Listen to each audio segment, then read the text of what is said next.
எனக்கு குறை இல்ல.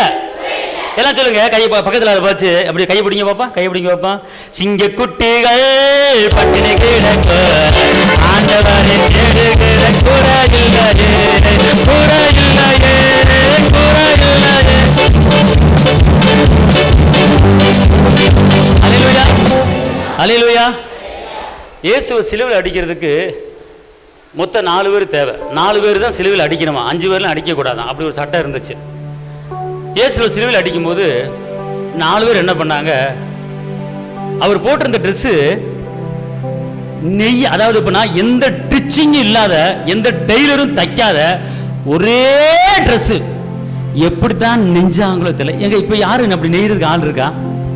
அதாவது இயேசுடைய கை, இந்த 2 கை, ஒரை, கழுத்து, இந்த மாதிரி டிசைன் இப்படி எப்படி நெஞ்சிருக்க முடியும் கேட்கிறேன். அதாவது தையல் இல்லாம இருக்கிறது. அப்ப எப்படியா இயேசு காலத்துல அந்த தறியில இயேசு ட்ரெஸ் நெஞ்சிருப்பாங்க?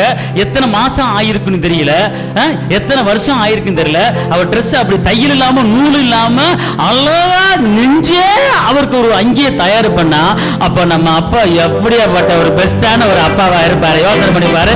எந்த இப்ப நீங்க ஒரு தையல் இல்லாம ஒரு சட்டை தைக்க முடியுமா? யாராவது தையல் இல்லாத சட்டை, தையல் இல்லாத பேண்ட் யாரும் செய்ய முடியுமா? ஆனா எங்க அப்பா போட்டிருந்த ட்ரெஸ் தையல் இல்லாத ட்ரெஸ் ஐயா. அப்படிப்பட்ட அப்பாயா நம்ம அப்பா. அல்லேலூயா. இத பார்த்துட்டு, இத 4 பேர் சிலுவை அடிக்க பார்த்துட்டு துணி எடுத்து பாக்குறாங்க. என்னடா தையல் இல்லடா, தையல் இல்லப்பா, கை பக்கம் பாரு, ஒண்ணுமே இல்ல, கீழே பாரு, ஒரு பக்கம் தையே அப்படியே நெஞ்சிருக்காங்கப்பா. எனக்கு தான் வேணும், எனக்கு தான் வேணும், நான் தான் பெய்யால், நீ தான் பெய்ய. இங்க பாரு, சண்டை போடாத, சண்டை போடாத. 4 பேர் ஏசப்பா அடிக்க போறோம். ஒண்ணும் இல்ல, நம்மளுக்கு சட்டம் கொடுக்கப்பட்டிருக்கு, 4 அடிக்க போறோம். இந்த ட்ரெஸ்ஸை குலுக்கி சீட்டு போடுவோம். 4 பேர் பேரை குலுக்கி போடுவோம். யாரு பேருக்கு கொடுக்குதோ அவங்க வச்சுக்குவோம் அப்படின்னு சொல்லி ஏசப்பா சிலுவையில் அடிக்கிறதுக்கு முன்னால அவரை ட்ரெஸ்ஸை கூட ஒருத்தன் சீட்டு போட்டு எடுத்து என்ன செஞ்சா, ஒருத்தன் வாங்கி. உங்க அப்பாவை பத்தி தெரிஞ்சிருங்க, அதான் அறிஞ்சிருங்கள். முன்னோர்கள் பாரம்பரியம் செய்து வந்த அந்த பாரம்பரியத்தில் இல்ல மீட்கப்படாமல் இயேசுவின் விலை ரத்தத்தால் மீட்கப்பட்டது என்பதை நீங்கள் அறிந்து, அப்பனா நீங்க இயேசு போட்டிருந்த Dress எந்த டெய்லரும் தைக்காத அப்படிப்பட்ட ஒரு Dress எங்க அப்பா போட்டிருந்தார், அப்படிப்பட்ட அப்பா எங்க அப்பா அப்படிங்கறத முதல்ல நீங்க அறிஞ்சு வச்சா உங்களுக்கு விதவிதமான Dress வந்துரும். உங்களுக்கு நல்ல விதவிதமான Dress வேணுமா? நல்ல காஸ்ட்லியான Dress வேணுமா? ஒரு சிலர் ஒன்றும் சொல்ல மாட்டேறீங்க, எனக்கு இருக்கிறதே போதும் அப்படிங்கிறீங்க. நான் சொல்றேன், இப்போ நான் சொல்லுங்க, இதை சொல்லிட்டீங்கன்னா ஒரு பெஸ்டான ஒரு சேலை உங்க வீட்டுக்காரர் வாங்கி கொடுக்க போறாரு. ஆமே, வீட்டுக்காரர் கடை வாங்காம வாங்கி தருவாரு. வீட்டுக்காரர் கடை வாங்கி தருவாரு. எப்போ வாங்கி தருவாரு அப்படின்னு கேட்டா, நீங்க எப்படி சொல்லணும்னு கேட்டா, இயேசுவே சொல்லுங்க, நீங்க போட்டிருந்த அந்த அங்கி உலகத்திலேயே பெஸ்டான அங்கி, எந்த டெய்லரும் தைக்காத அங்கி, அப்ப அது விலை மதிக்க முடியாத அங்கி, அந்த அங்கிய சீட்டு போட்டு வாங்கினாங்க. அப்ப நீங்க எவ்வளவு பெரிய அப்பாங்க நான் அறிஞ்சிட்டேன். நீங்க அப்படி விலை மதிக்க முடியாத அங்கிய போட்டிருந்தா நான் உங்க பிள்ளை, நானும் பெஸ்டானதை உடுத்து கையாட்டப்பா. புரியுதா புரியலையா? நான் சொல்றதுல உண்மைதானே? சீட்டு போட்டாங்களா போடலையா? அங்கில வேதம் சொல்லுகிறது, எந்த தையக்காரனும் தைக்காத அங்கி, அப்படிப்பட்ட அங்கி நம்ம அப்பா போட்டிருந்த Dress, நம்ம அப்பா போட்டிருந்த Dress அப்படிப்பட்ட Dress. ஒரு அல்லையே சொல்லுங்க. ஏன்னா அவர் கூட இருந்தாலே, அது வனாந்தரத்தில் நடந்தாலும் சரி, அது பாலைவனத்தில் நடந்தாலும் சரி, அது கடலுக்குள்ள நடந்தாலும் சரி, அவருடைய அற்புதம் கூடவே ஒரு அல்லேலூயா. வனாந்தரத்தில் 5 மணி பெருக பண்ணி ஆயிரக்கணக்கான மக்கள் சாப்பிட்டு மீதி 12 கூட எடுக்கக்கூடிய வல்லமை அவரோடு இருக்கிறது. அவர் நம்ம கூட வந்துட்டா போதும், நம்ம நடக்கும் போது அற்புதம், உட்காரும் போது அற்புதம், பேசும்போது அற்புதம். அதுக்கு தான் இயேசு கூட வருவார். எல்லாவித அற்புதம் செய்வா. இயேசு கூட வருவா, எல்லாவித அற்புதம் செய்வா. தந்தானா தந்தன தந்தானா, தந்தான தந்தன தந்தானா. நோய்கள் பேய்கள் ஓட்டிடுவா, நோய்கள் பேய்கள் ஓட்டிடுவா. முன்பு போன உள்ளத்தை தேற்றிடுவா, முன்பு போன உள்ளத்தை தேற்றிடுவா. இயேசு கூட வருவா, எல்லாவித அற்புதம் செய்வா. எடுத்த காரியத்தில்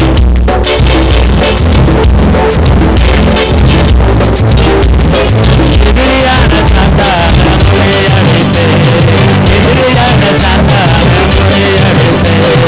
இயேசு கூட வருவா, எல்லாவித அற்புதம் செய்வா. அன்பார்ந்தவர்களே, இயேசு அந்த இரத்தம் சிந்தனை எதுக்கு தெரியுமா? எடுத்துக்கொள்ளுங்க, எபிரேயர் 12:24. எபிரேயர் 12:24.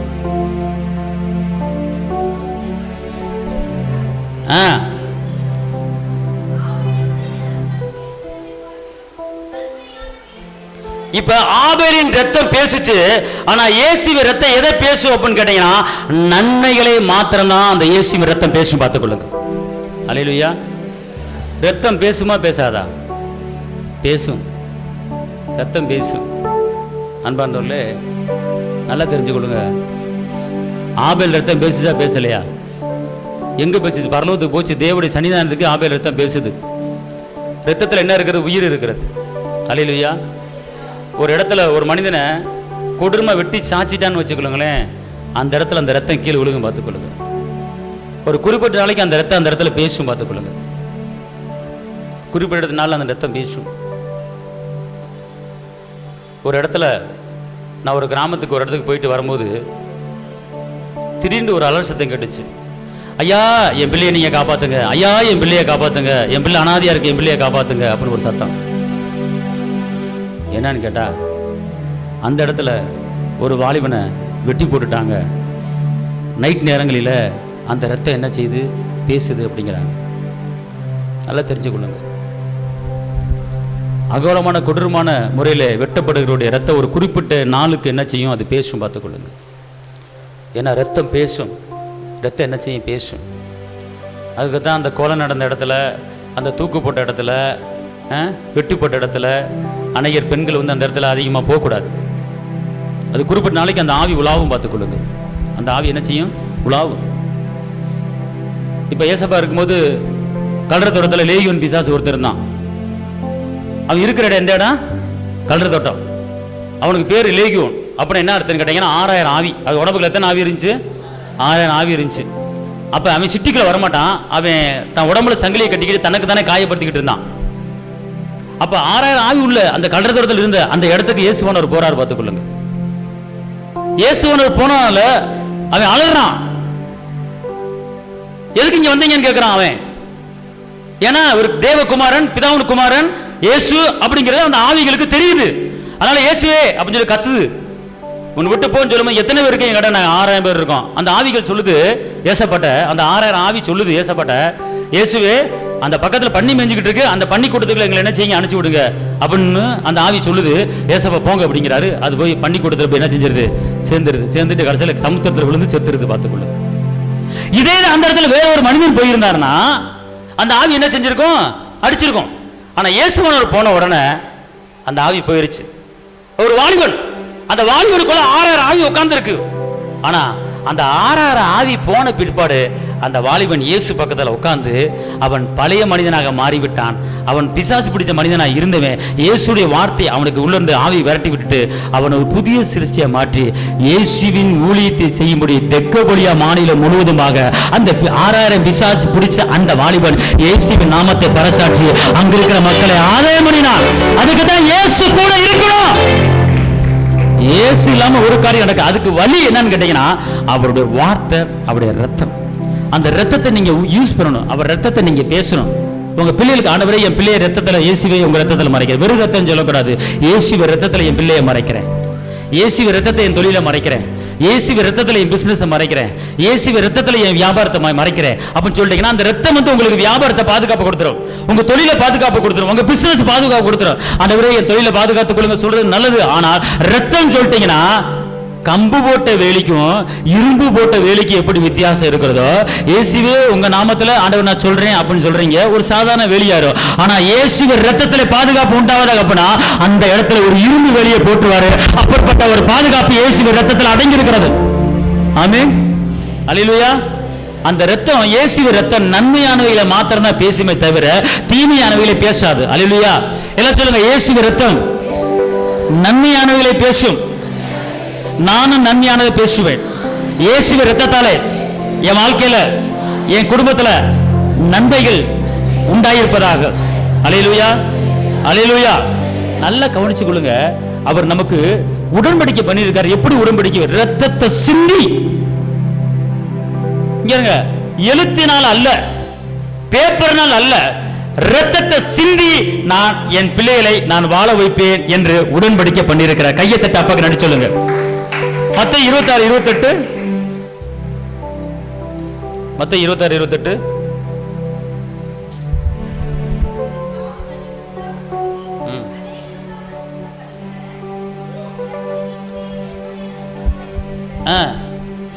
புது உடன்படிக்கை கூடிய என்னுடைய, அதாவது எப்படி அநேக எப்படி போட்டிருக்கு பாருங்க, இது பாவ மன்னிப்பு உண்டாகும்படி அநேகருக்காக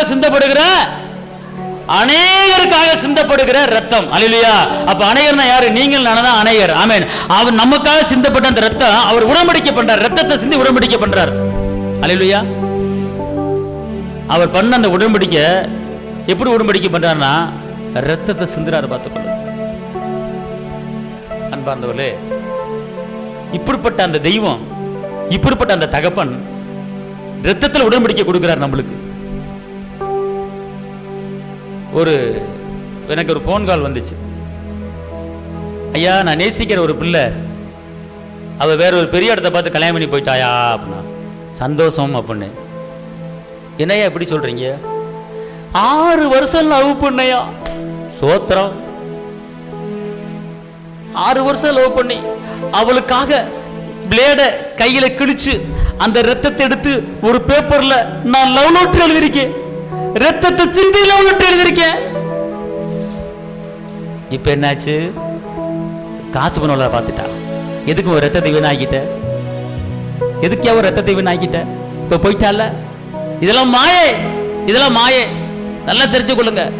உலகத்துல இந்த மாதிரி சிந்துற ரத்தம் எல்லாம் வேலைக்கு ஆகாது.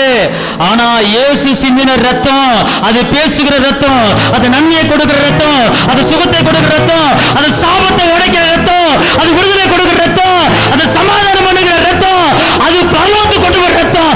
அந்த ரத்தம் இயேசு உங்களுக்காக எனக்காக சிந்திட்டாரு. அந்த ரத்தத்தின் மூலமாக நமக்கு விடுதலை கிடைச்சிருச்சு.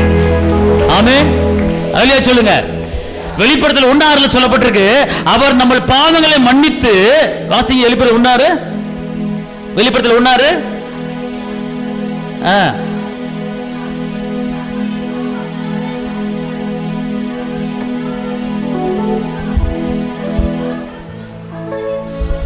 பிதாவு தேவனுக்கு முன்பாக ரத்தத்தை சிந்தி. இங்க பாருங்க, இப்ப நல்லா தெரிஞ்சு கொள்ளுங்க. இப்ப நம்ம அப்பா வந்து ஒருத்தர் வந்து உனக்கு இந்த டயத்துல வந்து இது உனக்கு தர்றமா அப்படின்னா சரி, நீங்க கரெக்டா கேட்பீங்களா கேட்க மாட்டீங்களா? சரி வேணாம். இப்போ ஒரு மக இருக்கு, ஒரு மகளுக்கு எப்பா கல்யாணம் முடிச்சனே, உனக்கு குழந்தை பிறந்தானே, என் பேரனுக்கு 5 பவுன் செயின் எடுத்து போடுறப்பா, நீ ஒன்றும் கவலைப்படாதப்பா அப்படின்னு மகள்கிட்ட அப்பா சொல்லிட்டாரு. யார்கிட்ட சொல்லிட்டாரு? மகள்கிட்ட. உனக்கு குழந்தை பெத்தெடுக்கிற இல்லமா, அந்த பெத்தெடுக்கிற குழந்தைக்கு அது பேரனா இருக்கலாம், பேத்தியா இருக்கலாம், 5 பவுன் செயின் எடுத்து போட்டுறமா அப்படின்னு யார் சொல்றா? அப்பா சொல்றார். குழந்தையும் பெத்துடுச்சு. அப்பா 5 பவுன் போடுவான்னு சொல்லி மக எதிர்பார்க்குமா? எதிர்பார்க்காதா? எதிர்பார்க்காதா? நீ எக்கடு கட்டு கஷ்டப்பட்டாலும் சரி 5 பவுன் போடியா. குழந்தை பிறந்த உடனே அம்மா பட்டில படுத்திருப்பாங்க. வீட்டுக்காரர் வருவாரு, ஏங்க நம்ம நினைச்ச மாதிரி ஆம்பளை பிள்ளை பிறந்திருக்கு. எங்க அப்பா 5 பவுன் போறேன்னு சொல்லியிருக்கிறாருங்க, எங்க அப்பா 5 பவுன் போறேன்னு சொல்லியிருக்கிறாருங்க, எங்க அப்பா 5 பவுன் போறேன்னு சொல்லியிருக்கிறாங்க. படுத்துக்கிட்டு தையல் கூட பிரிச்சிருக்க மாட்டாங்க. படுத்துக்கிட்டே எங்க அப்பா 5 பவுன் ஓடுறான்னு சொல்லியிருக்கிறாரு அப்படின்னு சொல்லி புலம்பிக்கிட்டே இருப்பாங்க. பார்த்துக்கொள்ளுங்க. அது அப்படியே உங்களால் நீங்கள் அறிந்து கொள்வது என்ன பண்ணிட்டால், இந்த ஹாஸ்பிட்டல் படுத்திருக்கிற இந்த அம்மாவுக்கு அவங்க அப்பா 5 பவுன் போடுகிறார். அது மாமா வீடு, சின்னம்மா வீடு, பெரியப்பா வீடு, அந்த வீடு இந்த வீடு அப்படியே போயிடும். போமா போகாதா? போகும். உடனே ஒரு வீட்டுக்காரன்னு சொல்லுவாரு, அவங்க அக்காட போய் சொல்லுவாரு, தெரியுமா அவனே மாமா வந்து ஒரு 5 பவுன் போட்டு இருக்காரு, குழந்தை பிறந்தானா? அப்படியாடா, கொடுத்து வச்சவன்டா நீ. அப்புறம் தங்கச்சி தெரியுமா, உனக்கு விஷயம் தெரியுமா, மாமன் 5 பவுன் போட்டு இருக்காருல, 5 பவுன். அப்படியா, இன்னைக்கு என்ன ரேட்டு தெரியுமா, ஒரு பவுன் 25. 5 பவுன் என்னாச்சு, 1 லட்சம். என் மாமா போடுறாரு, என் பொண்டாட்டி சொன்னா, என் பொண்டாட்டி அப்படியாடா அப்படி சொல்லி டமரா அடிச்சு அது சொல்லி காட்டி ஏதோ ஒரு அவசரத்துல தப்பி தவறி ஒரு வார்த்தையை விட்டுவிட்டாரு. ஏதோ ஒரு அவசரத்துல ஏதோ மக மூலமா ஏதோ ஒரு காரியம் ஆக அப்படின்னு தப்பி ஒரே ஒரு வார்த்தை 1000 வார்த்தை இல்ல, 500 வார்த்தை இல்ல, அம்மா உனக்கு குழந்தை பிறக்கட்டுமா, நீ ஒன்னும் கவலைப்படாம 5 பவுன் போறமா அப்படின்னு அவ்வளவுதான். ஒரு வார்த்தை முடிச்சு. அதுக்கப்புறம் அவர் வாயை திறக்க அதுக்கப்புறம் பேசவே இல்லை. இதை அப்படியே அந்த அம்மா கேட்ச் பண்ணிக்கிட்டு அப்படியே அடிச்சு பார்த்துக்க டமர. அப்புறம் அப்பா பேரன் பிறந்துட்டேன், அப்பா அம்மா. அவர் எப்படி போடுவார்? ஏதோ தெரியாம சொல்லிட்டோமா? அல்லேலூயா சொல்லுங்க. அல்லேலூயா. இவர் சொன்ன வார்த்தை நிறைவேற்ற முடியல. ஆனா எங்க அப்பா ரத்தத்தை சிந்தி ஒரு வார்த்தை சொன்னார்னா அதை கண்டிப்பான முறையில அவர் நிறைவேற்ற போதுமானவராக இருக்கிறார். ஆமென் சொல்லுங்க. ரத்தத்தை சிந்தி உடன்படிக்கை பண்ணியிருக்கிறாரு, உன்னை மேலாக்குவேன் என்று. ரத்தத்தை சிந்தி உடன்படிக்கை பண்ணியிருக்கிறாரு, உன்னை பெரிய ஜாதியாக்குவேன். ரத்தத்தை சிந்தி உடன்படிக்கை பண்ணியிருக்கிறாரு, நீ வெளியே புறப்பட்டு குளத்தை கண்டு வளருவா. ரத்தத்தை சிந்தி உன் சந்ததியை நான் பெருக பண்ணுவேன். ரத்தத்தை சிந்தி நீ தயவாய் அப்புறம் ஒரு வாக்குத்தத்தங்களை இயேசு நமக்கு கொடுத்திருக்கிறார். அல்லேலூயா, அல்லேலூயா. புரியல உங்களுக்கு? அப்ப வெளிப்படுத்தல் 1:6 என்ன சொல்லப்பட்டிருக்கு? அவர் ரத்தத்தை பிதாட்ட காமிச்சு நம்மளுக்காக ரெக்கமெண்ட் பண்றாரு. ரெக்கமெண்ட் என்ன ரெக்கமெண்ட்? பிதாவே இங்க பாருங்க, பாவத்துல கறந்த என் பிள்ளைகளை, சாபத்துல கறந்த என் பிள்ளைகளை, கட்டுக்குள்ள கறந்த என் பிள்ளைகளை, தருத்தல கறந்த என் பிள்ளைகளை, அவர்களுக்காக நான் ரத்தத்தை சிந்திட்டேன். இந்தாங்க பிதாவே, இந்த ரத்தம் என் பிள்ளைகளை இன்னிலிருந்து ராஜாக்களும் ஆசாரிகளுமாய் நான் மாத்தி விட்டேன். என் பிள்ளைகள் தருத்தமான பிள்ளைகள் கிடையாது, என் பிள்ளைகள் ராஜா வீட்டு பிள்ளைகள், என் பிள்ளைகள் ஆசாரியர்கள். அவர் வாயை திறந்து பிதாட்ட ரத்தத்தை காட்டி, நான் ரத்தம் சிந்திட்டேன் பிதாவே, ரத்தம் சிந்திட்டேன் தேவனே, என் பிள்ளைகளுக்கு இன்னிலிருந்து விடுதலை வாங்கி கொடுத்துருங்க. ஒரு சில பேர் யோசிக்கலாம், ஐயா ரொம்ப காதுக்கு இனிமையா இருக்கிறது, ஆனால் இப்போது இருக்கிற என் சூழ்நிலை சரியில்லாமல் இருக்கிறதே.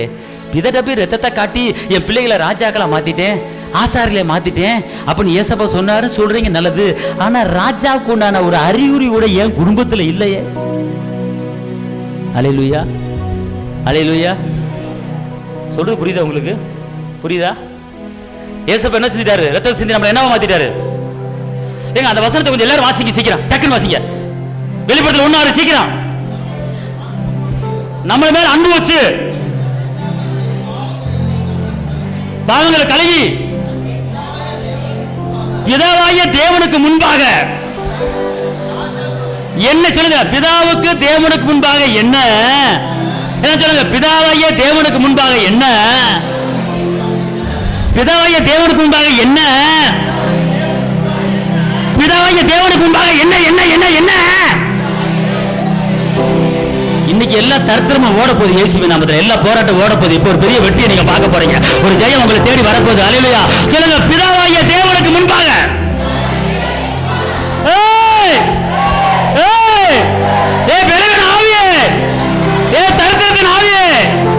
என்ன யாரு நினைச்சுக்கிட்ட? ஒரு கெத்தா சொல்லுங்கப்பா, என்ன யாரு நினைச்சுக்கிட்ட? தரத்திற்கு நாவியே, கடங்கார ஆவியே, பெரியவன் ஆவியே, ஆக்சிடென்ட் ஆவியே, தற்கொலை ஆவியே, என்ன யாரு நினைச்சுக்கிட்ட? என் அப்பா இயேசு முன்பாக அவர் ரத்தத்தை சிந்தி ரத்தத்தை காட்டி என் பிள்ளைங்க மேல அன்பு வச்சு என் பிள்ளைங்க மேல பாவத்தை மன்னிச்சுட்டு என் பிள்ளைகளை நான் ராஜாக்களும் ஆசாரியமாய் மாத்திருக்கிறேன் அவர் சொல்லிட்டாரு. அதனால என் இடத்தை விட்டு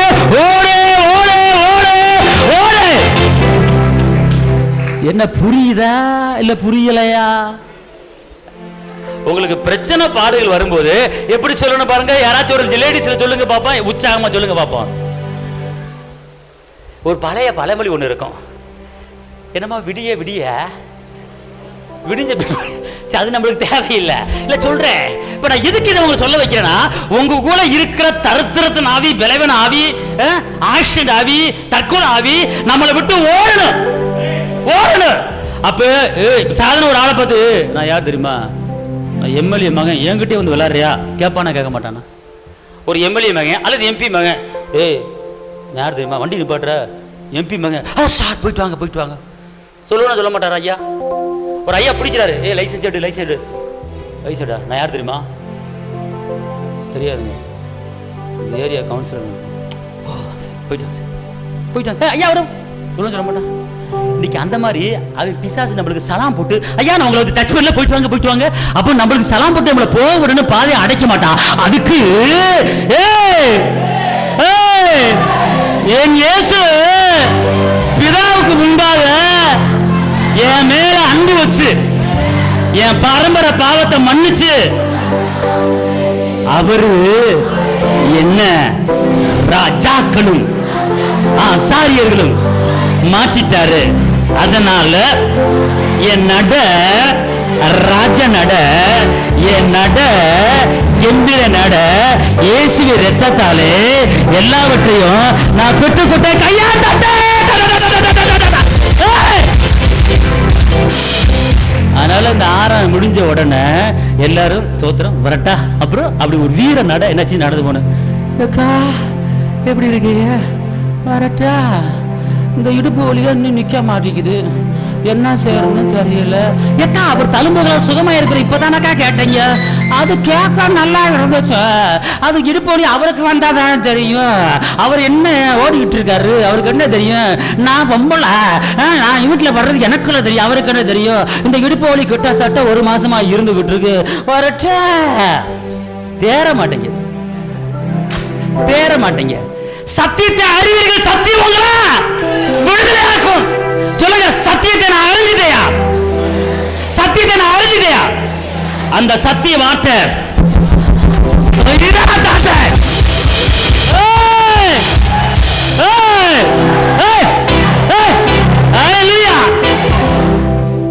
இந்த வசனம் உள்ள இறங்குச்சுன்னா 5 லட்சம் கடை இருக்கு, அவர் புஷ்னு ஊதிட்டுவார். அல்லேலூயா. என்ன சொல்லுங்க, ஏசப்பா பிறந்தப்ப தூப வர்க்கம் பொண்ணு பொருள் வந்துச்சு, ஏசப்பா அடக்கம் பண்ணும்போது ட்ரெஸ் எடுத்துக்கிட்டாங்க, அப்புறப்பட்ட ஐஸ்வர்ய சம்பளம் என் அப்பா இருக்காரு, அப்பா இந்த 5 லட்சத்தை நீங்க பார்த்துக்கொள்ளுங்க, யெகோவாயீரே 5 லட்சத்தை பார்த்துக்கொள்ளுங்க. அல்லேலூயா சொல்லுங்க, அல்லேலூயா. சரி, இந்த வாக்குத்தத்த வசனம் நம்ம வாழ்க்கையில் நிறைவேறணுமா வேணாமா? வெளிப்படுத்தல 1:6 அப்ப என்ன செய்யணும் கேட்டீங்கன்னா, பிரசங்கல 8:4 ராஜா எங்கேயோ நம்மளை கேளுங்க. இப்ப நீங்க ராஜாவே இல்லையா சொல்லுங்க, நான் ராஜா சொல்லுங்க, நான் ஆசாரியர் சொல்லுங்க. இயேசு இரத்தத்தால அவர் என்ன ராஜாவா மாத்திட்டாரு மாத்திட்டாரு. அப்ப ராஜா வாழ்க்கை நான் வாழணும். ஏன் வாழ முடியல? வாழ்றதுக்கு பிரசங்க 8 ராஜா வார்த்தை எங்கேயோ அங்கு விடுதலை உண்டு. அந்த ராஜா இயேசு மகன் ராஜா, அந்த வார்த்தையை நீங்கள் பயன்படுத்தும் போது அந்த ராஜாவுடைய வல்லமை உங்களுக்கு கடந்து வந்துடும். ராஜா வார்த்தை எங்கேயோ அங்கே என்ன உண்டு? விடுதலை உண்டு, அதிகாரம் உண்டு. அல்லேலூயா சொல்லுங்க, அல்லேலூயா. அப்ப இயேசு நம்மளை ஐஸ்வர்யாக மாற்றும்படி அவர் தரித்திராய் என்ன செஞ்சிட்டாரு? அவர் ரத்தத்தை சிந்தி உடன்படிக்கை பண்றார். ஆமென் சொல்லுங்க. அதனால இந்த ரத்தத்தை பயன்படுத்துங்க, கர்த்தர் பெரிய காரியங்களை செய்வார். எந்திரிப்பா எல்லாம். ஓ ஷபா பாபா பாபா கத்துர கத டீக்கனா மதுர பக்கத்தர பல கரலரபா. தடுமாறும் கால்களை கண்டே கண்கள் குளமாகி போனதையா, தடுமாறும் கால்களை கண்டே குளமாகி போனதையா, பாரமான சிலுவை என்று ஏற்றி வைக்கவில்லை, தூய்மையான என்று புறக்கணிக்கவில்லை, பாரமான சிலுவை என்று இறக்கி வைக்கவில்லை, தூய்மையான என்று புறக்கணிக்கவில்லை. என்னை யோசித்தீரே, என்னை நேசித்தீரே, என்னை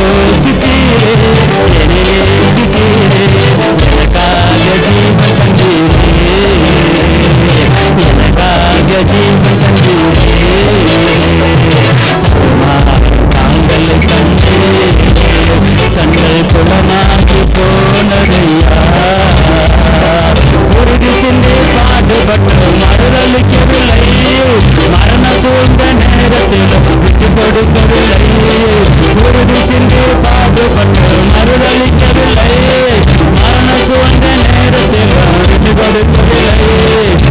யோசித்தீரே, நேசித்தீரே, யோசித்தீரே, நேசித்தீரே, எனக்காக ஜீவன் தந்தீரே, எனக்காக ஜீவன் தந்தீரே.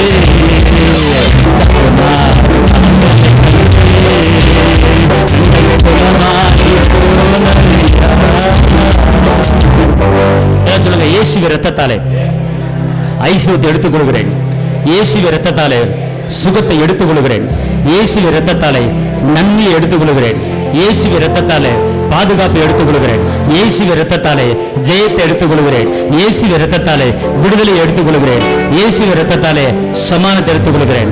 என் தேவன் தம்முடைய மகிமையின் ஐஸ்வர்யத்தின்படி எல்லா குறைகளையும் கிறிஸ்து இயேசுவுக்குள் அவர் நிறைவாக்கிவிட்டார்.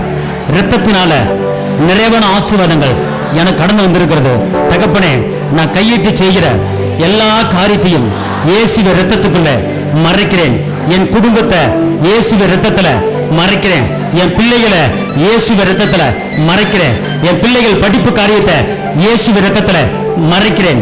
நான் கையிட்டு செய்கிற எல்லா தொழிலையும் இயேசுவின் இரத்தத்துல மறைக்கிறேன். தகப்பனே, நான் நிற்கிற இந்த சபையை இயேசுவின் இரத்தத்துல மறைக்கிறேன். இயேசுவின் இரத்தத்திலே அநேக புதிய ஆத்துமாக்கள் கடந்து வருவதாக, இயேசுவின் இரத்தத்திலே அநேக ஆத்துமாக்கள் கடந்து வருவதாக, இயேசுவின் இரத்தத்தாலே ஜெயத்தை எடுத்துக் கொள்கிறேன், இயேசுவின் இரத்தத்தாலே வருமானத்தை கூட்டிக் கொடுக்கிறேன், இயேசுவின் இரத்தத்தாலே எல்லா ஐஸ்வர்யமும் என்னை தேடி வருவதாக, இயேசுவின் நாமத்திலே பிதாவே, ஆமென்.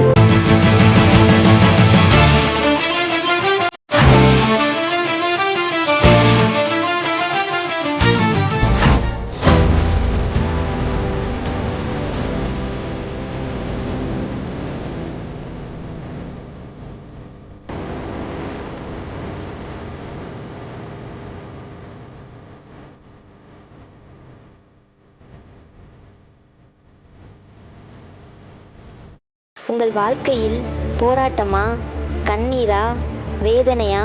இயேசு உங்களுக்கு அற்புதம் செய்வார். எங்களோடு இணைந்து கர்த்தரை ஆராதிக்க உங்களை அன்புடன் அழைக்கிறோம். எங்கள் முகவரி: போதகர் சி. ஜீவா, திரியேக தேவ எழுப்புதல் ஆலயம், RS Nagar, Allampatti, Virudhunagar. Cell number 9433313673. Email address jiva.boj@gmail.com. ஞாயிறு ஆராதனையின் நேரம் காலை 8:30 மணி முதல் 10:30 மணி வரை. செவ்வாய்க்கிழமை மன்றாட்டின் ஆராதனை மாலை 6:30 மணி முதல் 8 மணி வரை. வெள்ளிக்கிழமை உபவாச கூட்டம் காலை 10 மணி முதல் 12 மணி வரை. மாதத்தின் 1ஆம் தேதி வாக்குத்தத்த ஆராதனை காலை 5 மணி முதல் 7 மணி வரை. கர்த்தர் உங்களை ஆசீர்வதிப்பாராக.